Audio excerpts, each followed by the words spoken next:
Self-care can be a ground for being distracted and thinking that you're self-caring when you're actually taking yourself away from the very foundations of the areas that you need to heal. So I thought I would do a little video just to describe how easy it is these days to be a bit misled in what self-care actually means. Really, I wanted to emphasise the fact that self-care is a huge market now, and especially in the past year, people are becoming more and more aware of looking after their well-being. They're beginning to waken up to different aspects of their life and self-development, and they've realised that they want to make some changes. But it's very easy to be misled, and if you look at the marketing of things these days, consumerism is now steering towards using the idea that we want to care more for ourselves. If you look at the language of things, you can find that quite often it's written in a very familiar way now, with some of the high street chains are being very familiar with their language, and they're telling you that go on, you really deserve that treat, which of course we do need to do at times. Not everything can be solved overnight. Certainly we are on a journey and things can take time, and we do need a little bit of escapism, but it's when that is a bit imbalanced and we're finding that our self-care is more in the form of objects, ornamentalising ourselves by things that we buy to use externally. And I'm going back to times where I was a teenager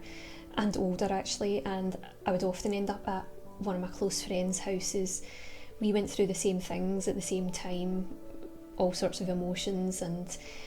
struggles, I guess, and our answer was bath bombs from Lush, face masks, and endless episodes of Friends, documentaries on empowering women, and Bridget Jones' Diary,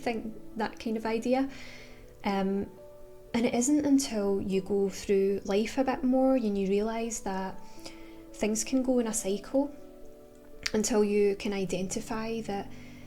these void fillers aren't quite getting you there, they're not quite cutting it. Finding your dopamine release in those forms, comfort eating, achieving, setting so many goals that it's not very sustainable, and every day you feel you need to achieve something in order to feel that you're worthy. Also things like retail therapy, it is good to feel that you recognise that you've worked hard, you recognise that you value yourself and you're worth something, but you don't need materials in order to validate that. And quite often we're getting lured into these realms of materialism and buying, and let's face it, it comes across and it's presented as though it's for our best interests because it's wanting to make the best of you, the best version of yourself, but it's quite often interlinked with labels such as success, striving, goals, achieving, and I'm seeing more and more accounts of self-care which is just endless imagery or marketing of self-care in a pamper way. And yes, there is a space for that, but it's very much getting out of balance, and it's looking at the ways in which we are not only looking at what we put on our superficial bodies, but we're looking at ourselves from an emotional level, a spiritual level, and a physiological level, as well as the physical and the external layer. So that's looking at things like what we put into our bodies, looking at the things that might be affecting our moods, might be providing extra inflammation for disease to thrive, and might be providing ways for your body's endocrine system to get a bit misaligned, out of whack, and that plays a knock-on effect on our need to feel that we need comfort, or we're not in charge, as in charge of our emotions as we would like to be. But also it's looking at the imprints that we leave on our energetic fields, which is something that we have kind of grasped in some ways in Western culture, because we realise the importance of mental health and how it's become increasingly more important to look after that. But our methods of looking after that are to go to professionals or delve into the mind by thinking about it and going to counselling and trying to rewire our brain in certain ways. But we've not got the balance because we are not maybe being able to tie it up to the actions in our life that we're doing daily that are keeping us in the same cycle. So it was just to put it out there that this is a time where a lot of things are getting projected at us, and it pays to have the collective not to feel like they're enough already. When you don't feel you're enough already, and when you feel you need something to feel better, and it's more available because it's getting projected and it's easy and it's easily obtainable, then that's when it isn't really benefiting you as such. It's benefiting a corporation and it's benefiting an industry,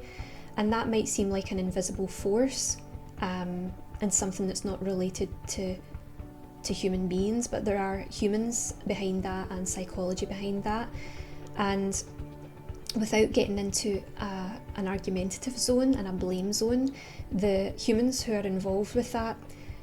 have probably been misled as well, and they also have their own journey where much of it will be validation, and they feel the need to achieve through their careers and through marketing and through the ways of obtaining a high status or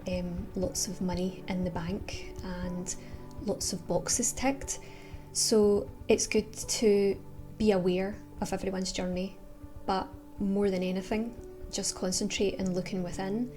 and be conscious of the reactions that you have when you see certain things, when you hear certain things, and just pause and ask yourself if that is going to be a sustainable happiness or if it's going to be a short-term buzz. Sustainable is looking at boosting the serotonin levels and looking at activities which will help you to feel inner contentment on a more consistent level.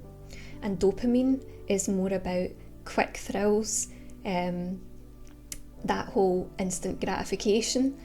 and the feeling that if you solve your external woes and your external insecurities, or your feeling of not feeling valid until you have X, Y, Z, which appears in object form, it's never going to be like a deep happiness. You're never going to be enough and you're never going to have enough. And I think the work needs to come from within. Most of us in 2020 are the chosen ones to identify the cycles that have been going on through our family, the traits that we might have been more predisposed to, more susceptible to feel, and things have been going on repeat. We've been indoctrinated to believe or act a certain way, and we are the ones that are in this situation, which has been quite a strange year, where we're going to self-reflect and we're going to identify these cycles in which we can break. And it's certainly not, go on, Han, you know you want those shoes. That change will have a great effect on our younger generations, which is really what we're all about. If we don't make the change within ourselves, and that trickles down to the younger generations, we're going to leave them with more worries and more things to trudge through, all the sludge and slime of life that they need to demystify, and basically get rid of all the mud first before they can live their real truth and find inner contentment. So it's a great time for change, and it's a positive change. And although it may be hard, it's just one of those things that come with humanity. We don't often change things until we feel forced to, or until we feel we're in a situation where the pot has gone from simmer to like boiling point. So hang on in there, take care of yourself, but just make sure that you are balancing it and that you're looking at the daily things